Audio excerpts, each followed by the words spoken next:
சட்டசபையில நம்ம அமைதியா உட்கார்ந்துட்டு இருக்கோம். நிமிர்ந்து நின்னு பேசுறாராம், நமக்கு அட்வைஸ் பண்றாராம் இளவரசர் திரு உதயநிதி அவர்கள். சும்மா சீண்டிக்கிட்டே இருக்கிறது. வந்து சொல்றாரு நம்ம கிட்ட, நீங்க 35% ஓட்டு எடுத்துட்டீங்க, மக்கள் உங்களுக்கு எதிராக 65% இருக்கிறாங்க.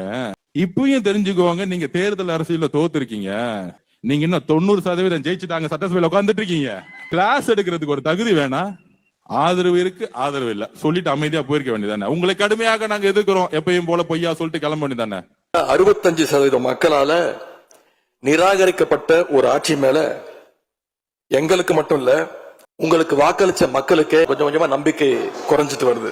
ஆனாலும் தேர்தல்ல தனக்கு எதிராக எங்க தலைவர் அமைச்ச கூட்டணியில போட்டியிட்ட கட்சிகளை எல்லாம் இன்னைக்கு சேர்த்துக்கிட்டு பெரும்பான்மைக்கான கடிதத்தை ஆளுநருக்கு கொடுத்து இன்னைக்கு இந்த ஆட்சி அமைக்கப்பட்டிருக்கு.